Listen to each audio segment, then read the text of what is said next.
لا إله إلا الله محمد رسول الله عليه صلاة الله وآله والأحبة لا إله إلا الله محمد رسول الله عليه صلاة الله وآله والأحبة Shine your mercy like the sun and be gracious as the earth. Let your kindness come like rain that cares not whom it falls upon. And let ocean deep your wisdom be, your heart a lantern spreading peace. Give yourself in love of him, be like Al-Habib. And in your deepest need and in your deepest grief, call on him in humility. Place your trust in the one to whom creation turns. You'll find redemption and find peace.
Seiring dengan terbitnya fajar mentari, kami tak pernah lelah memikul risalah ilahi. Kami jelajahi Nusantara, mengetuk pintu-pintu masjid, membersamai para jamaah Jum'ah, menyibak segala peristiwa yang syarat dengan polusi kemunafikan yang beredar telanjang bulat di depan mata. Jari jemari kami terus mengalir merekam semua peristiwa. Kami hadirkan solusi cemerlang yang bersumber dari ideologi Islam kafah dalam sebuah media buletin dakwah kafah yang terbit setiap hari Jumat. Sebuah buletin yang inspiratif, ideologis, mengupas berbagai persoalan dari sudut pandang Islam, menambah romansa keberkahan di hari Jumat Anda. Selamat menyaksikan bedah buletin dakwah kafah bersama saya Indra Fahrudin, Direktur Rumah Inspirasi Perubahan, hanya di YouTube channel Rumah Inspirasi Perubahan. Bismillahirrahmanirrahim. Assalamualaikum warahmatullahi wabarakatuh. Alhamdulillah wa kafa wassalatu wassalamu ala rasulillahil mustafa wa ala alihi wa sahbihi wa man wafa. La hawla wa la quwwata illa billahil aliyil azim. Amma ba'du, alhamdulillah kaum muslimin dan pemirsa YouTube channel Rumah Inspirasi Perubahan, rahimani wa rahimakumullah. Masya Allah, senang sekali Al-Fakir bisa kembali membersamai para pemirsa dimanapun juga berada di Jumat sore hari ini di 13 Sya'ban 1445 Hijriah bertepatan dengan 23 Februari 2024 dalam acara kesayangan kita bedah buletin dakwah kafah. Alhamdulillah Buletin Dakwah Kafah yang akan sama-sama kita bedah di edisi 333. Bagi para pemirsa yang baru saja hadir, silahkan untuk subscribe terlebih dahulu, hidupkan lonceng notifikasinya, berikan komentar yang positif. Dan kami selalu mendoakan para pemirsa selalu dalam keadaan sehat, dalam selalu keadaan taat pada Allah, dan bersemangat untuk berjuang demi tegaknya kehidupan Islam.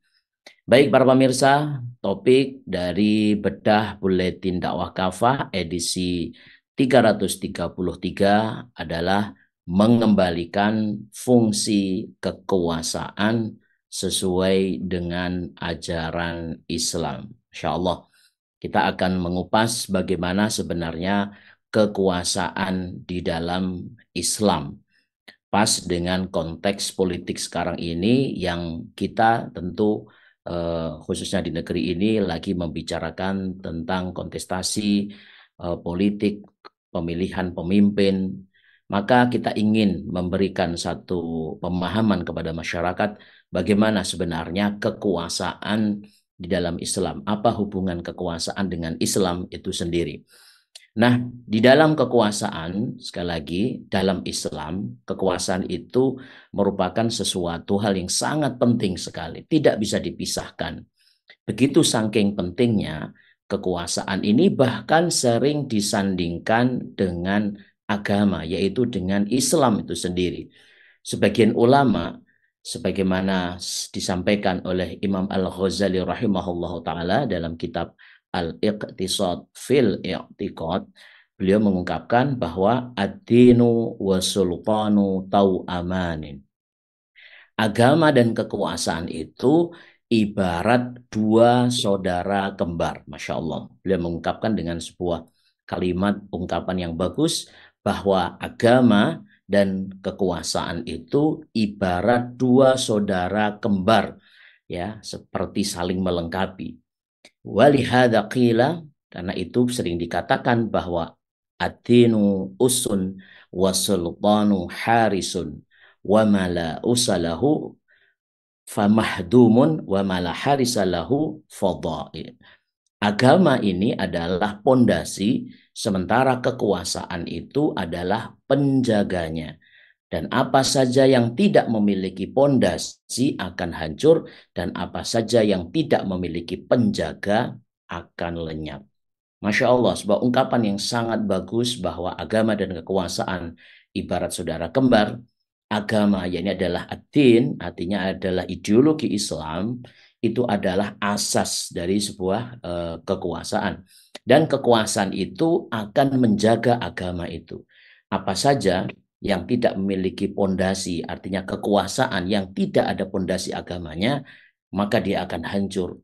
Dan kekuasaan, dan apa saja yang tidak memiliki penjaga, ya, artinya kekuasaan agama ini kalau tidak memiliki kekuasaan yang tidak memiliki asas maka akan hancur, dan apabila agama ini tidak memiliki penjaganya maka dia akan lenyap. Sebuah ungkapan yang sangat menarik. Oleh sebab itu Imam Fakhruddin Ar-Razi dalam kitab Mafatihul Ghaib, beliau menyatakan bahwa agama, artinya Islam ini bersanding dengan kekuasaan. Beliau menyampaikan bahwa Allah Subhanahu wa taala akan menghilangkan berbagai keburukan dunia dari manusia.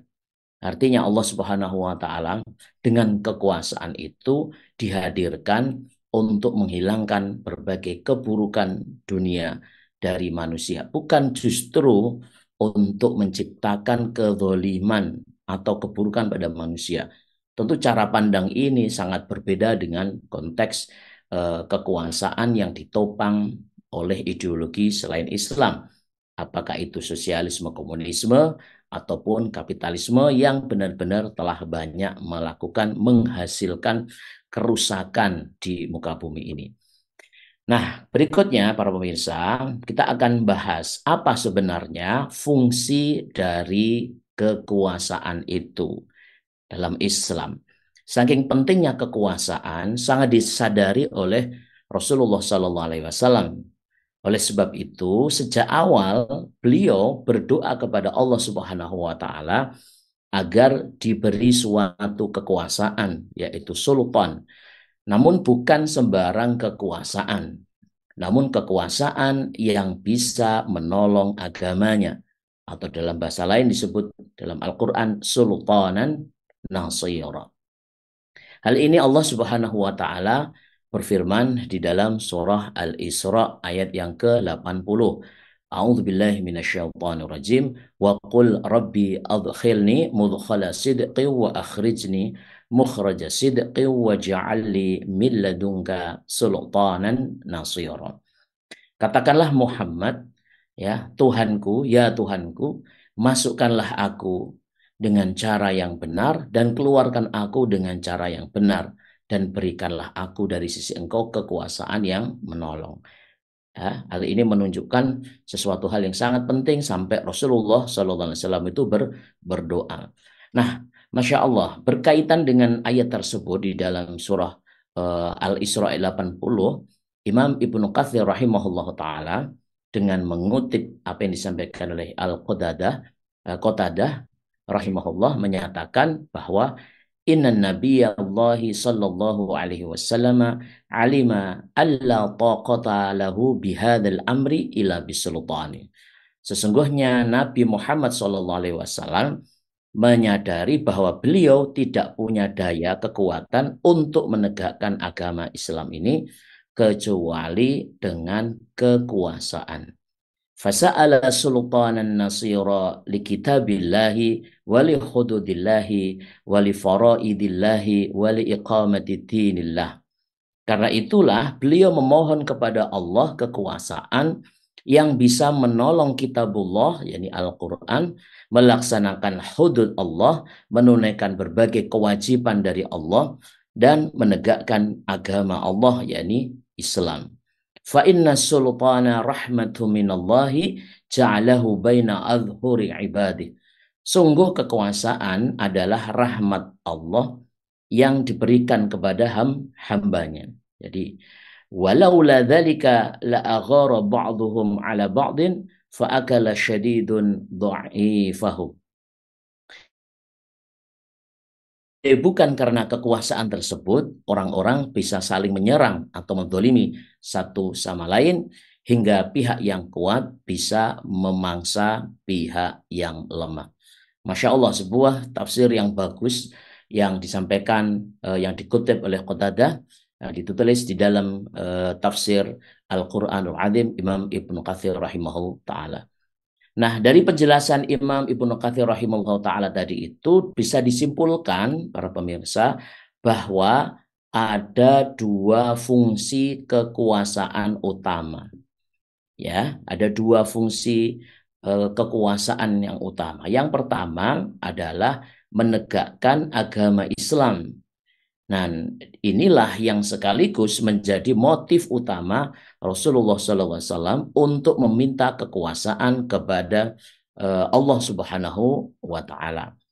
Jadi Rasulullah SAW saking pentingnya fungsi ini, maka Rasulullah SAW meminta kepada Allah kekuasaan yang mampu menegakkan agama Islam ini.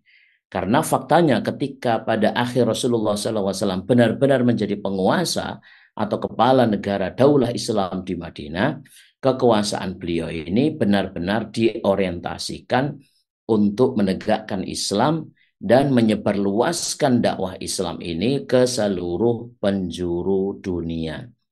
Itu poin yang pertama.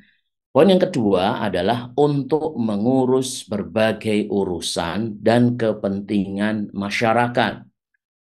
Tentu dengan menggunakan syariah Islam.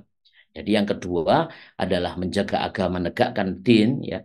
Yang kedua adalah untuk mengurus berbagai urusan untuk kepentingan masyarakat. Artinya inilah sebagai instrumen politik praktis yang memang itu aktivitas dilakukan oleh kepala negara dalam konteks Islam. Maka inilah yang dipraktikkan oleh Rasulullah SAW sebagai penguasa di Madinah. Dengan itu semua warga negara Muslim maupun non-Muslim betul-betul terurus dan juga terayomi dengan baik, dengan sempurna. Dan tidak ada yang berani saling mendolimi. Tidak ada pihak yang kuat memaksa pihak yang lemah. Nah, pemirsa, kondisi yang demikian yang sudah kita sampaikan ada dua fungsi utama tadi itu sangat berbeda dengan fakta kondisi sekarang ini. Sekarang ini Islam dan kekuasaan dipisahkan. Negara memberlakukan ideologi kapitalis sekuler, tidak memberlakukan syariat Islam. Maka akibatnya penguasa bukan hanya gagal mencegah berbagai kezaliman yang menimpa rakyat, ya, penguasa namun juga eh, dalam apa namanya konteks yang seperti ini penguasa yang berkolaborasi dengan oligarki, ya, bahkan sering menjadi aktor utama di dalam berbagai kebijakan yang zalim terhadap rakyatnya. Pihak yang kuat, yakni oligarki ini, acap kali justru difasilitasi oleh negara untuk memangsa pihak yang lemah, yakni rakyatnya. Jadi seakan-akan memang oligarki ini dalam konstruksi politik kapitalisme ini betul-betul akan memangsa pihak yang lemah, yakni adalah rakyat. Apa bentuk fasilitasnya, apa bentuk implementasi dari argumentasi yang kita sampaikan ini, tidak ada lain adalah aneka undang-undang dan juga kebijakan negara yang menguntungkan oligarki dan juga merugikan rakyat. Contohnya, seperti kita ketahui pengesahan sejumlah undang-undang oleh pemerintah, seperti Undang-Undang Migas, Undang-Undang Mineral dan Batu Bara, Undang-Undang Kelistrikan, Omnibus Law, Undang-Undang IKN, dan sebagainya. Ini adalah undang-undang yang sangat strategis yang menyangkut kepentingan dari para oligarki tersebut, gitu ya. Dan semuanya itu memberikan keleluasaan sekali lagi kepada oligarki untuk merampas, menguasai berbagai sumber daya alam rakyat seperti hutan, minyak, gas, mineral dan batu bara, barang tambang seperti emas, perak, timah, nikel dan sebagainya. Rakyat yang notabene merupakan pemilik berbagai sumber daya alam tersebut sama sekali tidak kebagian apa-apa selain hanya mendapatkan kucuran yang sedikit, hanya mendapatkan ampasnya saja. Sedangkan intinya, isinya, dagingnya itu sudah diambil buahnya oleh para oligarki. Karena itulah, sekali lagi, dalam pandangan Islam tidak ada artinya kekuasaan jika tidak digunakan untuk menegakkan Islam dan menyebarluaskan dakwah Islam. Tidak ada artinya pula kekuasaan jika tidak digunakan untuk mengurus berbagai urusan dan kepentingan rakyat dengan syariah Islam. Namun sayangnya, selama negara ini berdiri sejak kemerdekaan, bangsa ini malah memilih sekularisme, yakni ide yang memisahkan agama atau Islam dari kekuasaan. Meski berpenduduk mayoritas Muslim, Islam tidak dipilih untuk berdampingan dengan kekuasaan. Islam selalu dijauhkan dari yang namanya kekuasaan. Bahkan isu Islam dan syariah yang sering kita disampaikan oleh para gerakan Islam ideologis, justru banyak sekali, acap sekali, absen dalam setiap momentum pergantian kekuasaan. Seperti saat pilpres atau pemilu yang sekarang ini sedang kita gaung-gaungkan dan menjadi opini publik. Tidak ada dari caleg ataupun paslon, dari capres ataupun cawapres itu yang membawa isu Islam ataupun syariah Islam. Nggak ada. Masing-masing hanya terpesona oleh jejak rekam secara individual semata. Padahal ketika yang dipilih itu adalah yang dipikirkan adalah pengelolaan negara. Padahal yang menjadi penting itu adalah sistem yang mau dipakai itu apa. Makanya saat ini misalnya tidak ada satupun paslon Muslim atau partai Islam yang mengusung sekali lagi agenda penerapan syariat Islam. Jadi seakan-akan sepi benar dari agenda yang bahkan ini seharusnya menjadi sesuatu yang sangat penting. Walaupun sekali lagi negeri ini itu adalah mayoritas Muslim. ya, maka wajib dan memang sudah sepantasnya mereka ini hidup diatur oleh syariah Islam. Tidak hanya di dalam ibadah ritual, urusan moral, ataupun dalam perkara spiritual saja. Sebab syariah Islam itu wajib dan layak untuk digunakan untuk mengatur urusan ekonomi, sosial, pendidikan, politik, pemerintahan, hukum, dan juga peradilan. Sebabnya sangat jelas bahwa Islam bukan sekedar agama ritual, spiritual, dan moral belaka. Islam ini adalah mabda atau ideologi dan sistem dari kehidupan. Ya, menjadi namanya ideologi, yaitu adalah mengatur seluruh aspek kehidupan. Maka selain itu, hanya sedikit pula kalau perhatikan ulama yang menyerukan para penguasa, para calon penguasa agar memimpin dan mengurus rakyat dengan syariat Islam. Memang di dalam setiap pilpres ataupun juga pemilu, tidak sedikit ulama termasuk Majelis Ulama Indonesia yang menfatwakan umat Islam wajib memilih pemimpin dan haram golput.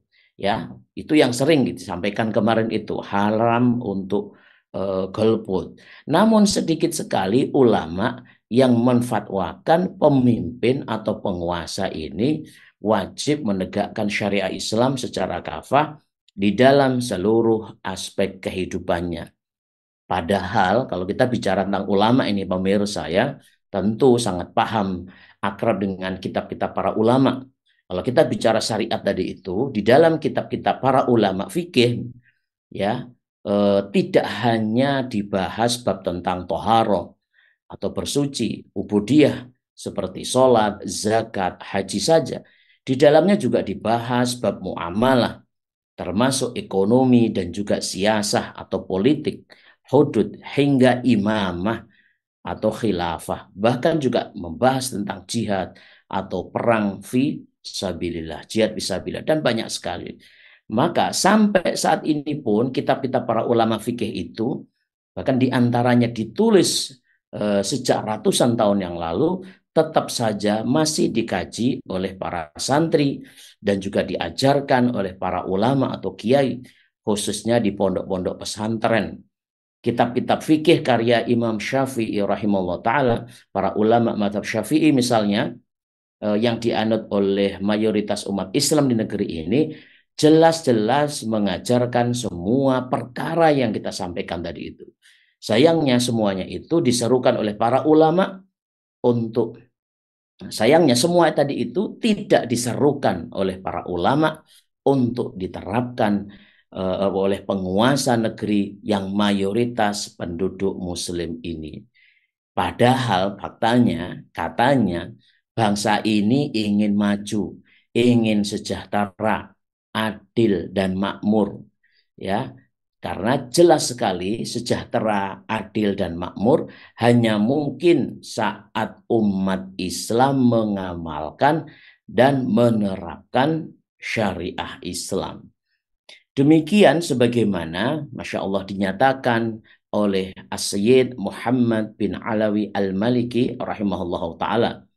Ya, beliau mengatakan bahwa falau annal muslimin al-yawma amilu bi ahkamil fiqhi wa dini kama kana aba'uhum lakanu awraqal amami wa as'adan nasi.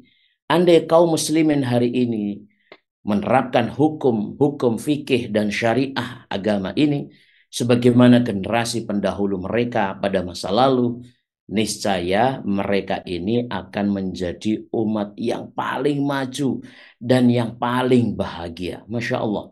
Ungkapan ini adalah merepresentasikan memang secara fakta, sejarah, dan memang secara normatif memang demikian. Ya, memang benar apa yang beliau sampaikan. Seandainya umat Islam hari ini mau menerapkan hukum fikih, artinya yang dipelajari di pesantren-pesantren yang sudah ditulis oleh para ulama dan jumlahnya ini Masya Allah, dan juga syariah agama ini sebagaimana generasi dahulu, maka akan menjadi umat yang paling maju, paling modern, ya, dan paling bahagia. Ya, bukan hanya maju tetapi juga paling bahagia. Ini Masya Allah. Di dunia dan akhirat ini akan mendapatkan kebahagiaan. Nah, para pemirsa YouTube channel Rumah Inspirasi Perubahan rahimani wa rahimakumullah.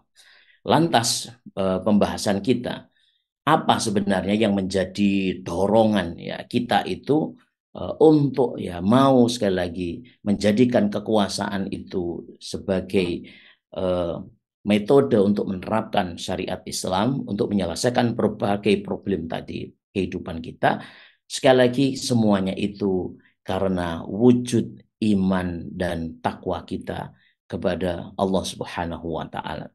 Karena memang jelas di dalam Islam fungsi kekuasaan adalah untuk menegakkan Islam dan mengurus berbagai urusan dan kepentingan rakyat dengan syariah Islam.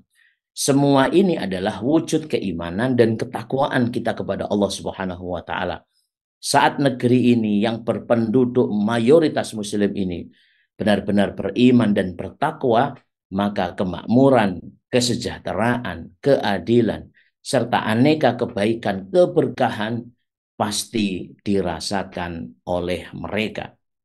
Allah Subhanahu wa taala berfirman di dalam surah Al-A'raf ayat 96.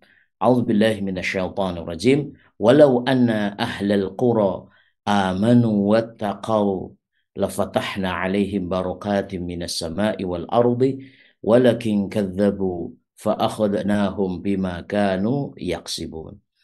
Andai saja penduduk negeri ini beriman dan bertakwa, pasti kami akan membukakan untuk mereka keberkahan dari langit dan bumi. Masya Allah.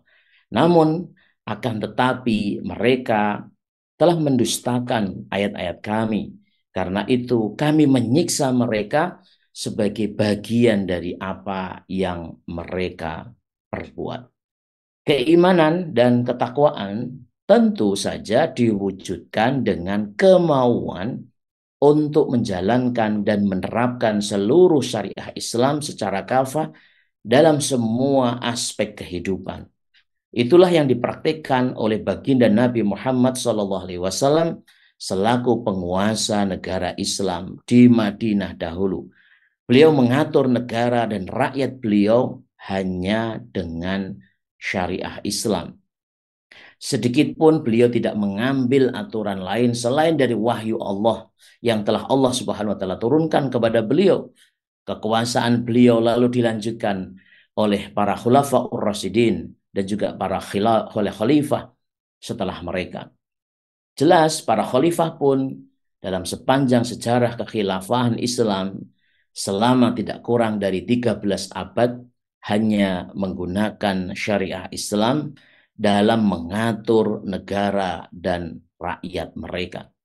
Baru setelah khilafah Islam terakhir, khilafah Uthmaniyah diruntuhkan oleh Barat, oleh Inggris melalui agennya Mustafa Kemal Atatürk pada tanggal 3 Maret 1924. Maka kaum muslimin tidak diatur oleh syariah Islam kecuali dalam urusan ibadah dan juga sedikit muamalah.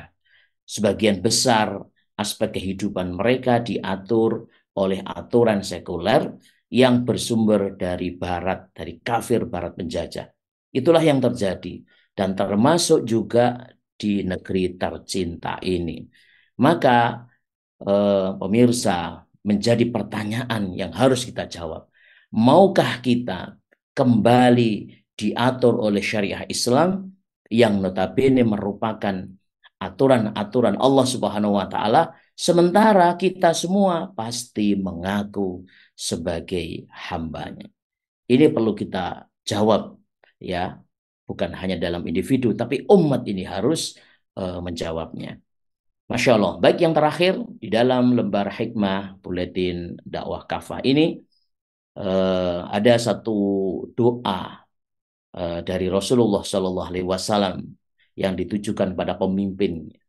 Harus diwaspadai karena doa ini dari Rasulullah yang pasti diijabah. Beliau berdoa, Allahumma man waliya min amri ummati syai'an fasyaqqa alaihim fashqu alaih. Ya Allah, siapa saja yang menangani urusan umatku lalu ia menyusahkan mereka, maka susahkanlah dia. Wa mawaliya min amri ummati syai'an faraqa bihim farfuq bih. Dan siapa saja yang menangani urusan umatku, lalu dia itu berlaku lembut kepada mereka, maka berlaku lembutlah kepada dia. Hadis riwayat Imam Muslim dan Imam Ahmad. Masya Allah, demikianlah para pemirsa YouTube channel Rumah Inspirasi Perubahan Rahimani wa Rahimakumullah, isi secara keseluruhan dari bedah buletin dakwah kafah, mengembalikan fungsi kekuasaan sesuai dengan ajaran Islam. Baik, sebelum Al-Fakir melanjutkan, kita ikuti jeda berikut ini.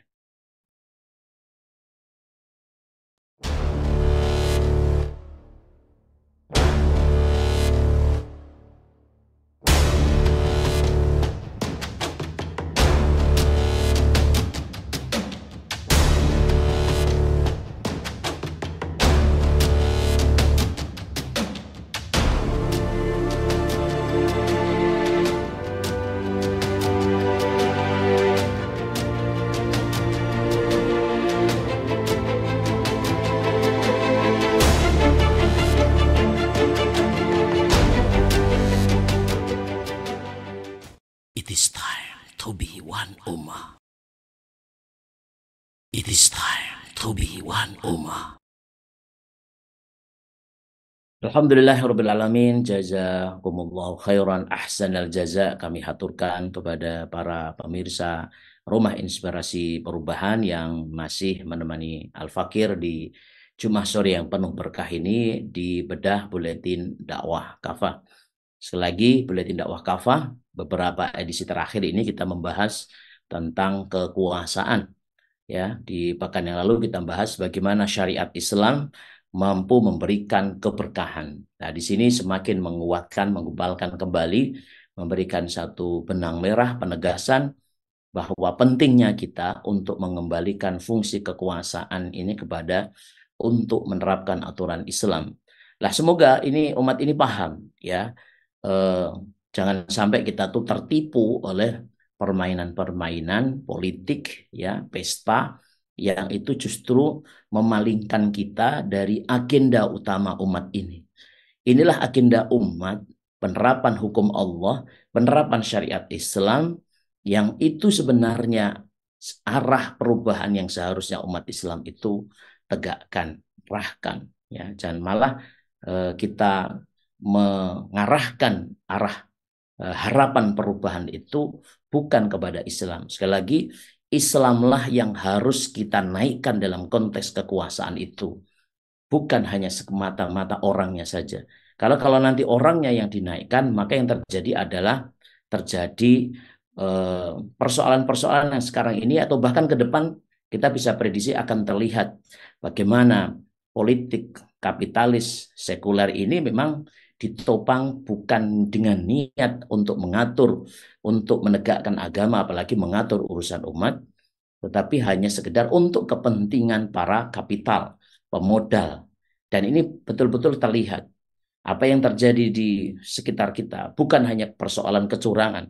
Kalau kecurangan ini sudah, kalau kita memperhatikan politik demokrasi, bukan hanya di negeri ini, bahkan di negara Amerika, kampiumnya demokrasi, pasti di setiap pesta demokrasi, pergantian kepemimpinan diwarnai yang dengan namanya money politik, ya, diwarnai dengan kecurangan, bahkan melibatkan skandal-skandal yang lain, dan itu bisa kita lihat di berbagai macam media. Dan faktanya memang demikian. Kenapa? Motif utamanya memang sudah bermasalah. Nah, kita tidak ingin sekali lagi mengulang berbagai kesalahan-kesalahan umat ini. Kita tidak ingin umat yang punya kuasa, yang sebagian besar ini, kita sebagai negeri Islam ini hanya diambil suaranya. Kita ini memiliki power, bukan hanya kekuasaan, bukan hanya jumlah, tetapi kita ini memiliki risalah. Kita ini memiliki ideologi yang datangnya dari Allah Subhanahu wa Ta'ala. Seharusnya umat itu memfokuskan pada ini. Fokuskan ini. Inilah yang menjadi pemersatu umat. Apapun golongan mereka, apapun kelompok mereka. Karena banyaknya kelompok asal fokus utamanya adalah benar-benar untuk Islam, maka insya Allah ini akan menjadi sebuah kekuatan yang besar. Tidak ada satu kekuatan pun yang bisa akan menghalang-halangi umat Islam kalau umat Islam ini bersatu atas asas Islam. Karena umat Islam ini berserakan, ya akan tercerai-berai karena tidak menggunakan atau tidak disatukan dengan tali Allah. Bukankah Allah Subhanahu wa taala menyatakan berfirman dalam Al-Qur'an wa'tasimu bihablillahi jami'a.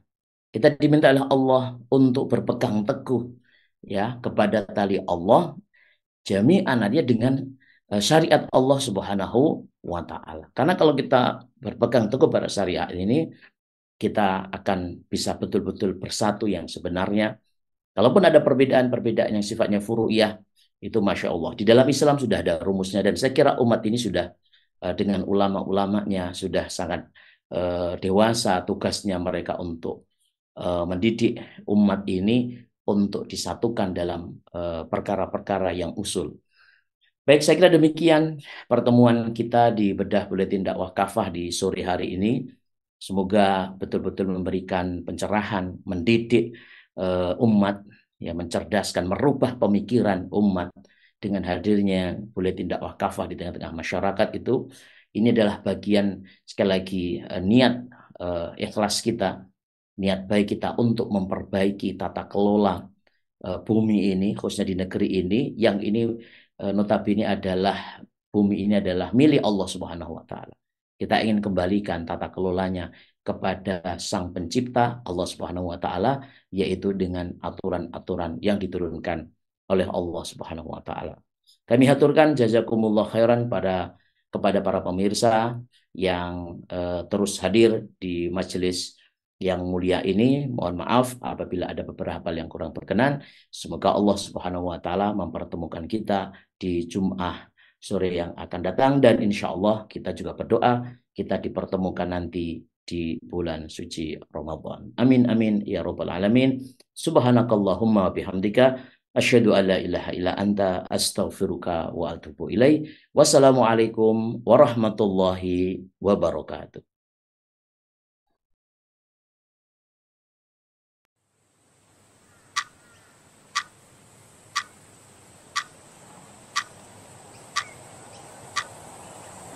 Sallallahu ala Muhammad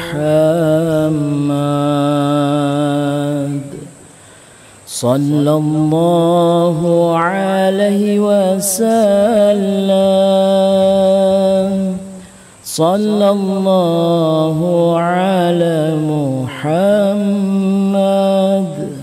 sallallahu alaihi wasallam.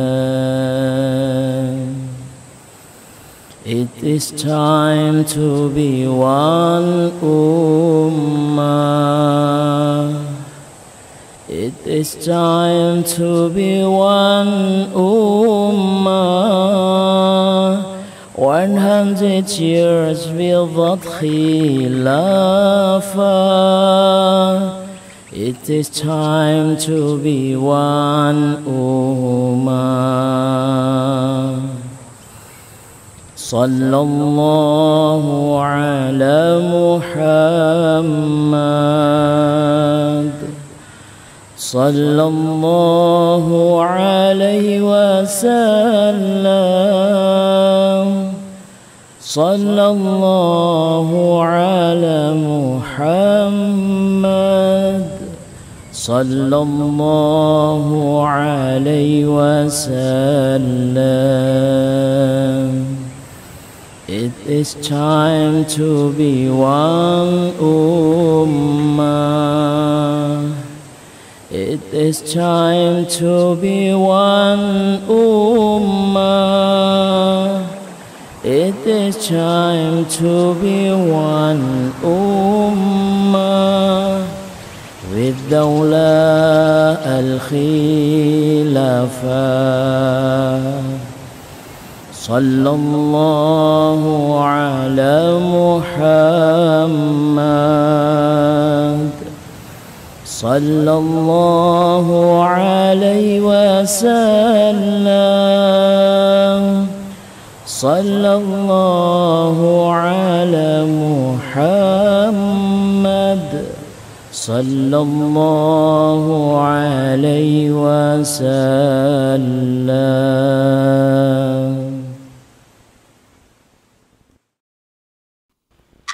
It is time to be one ummah.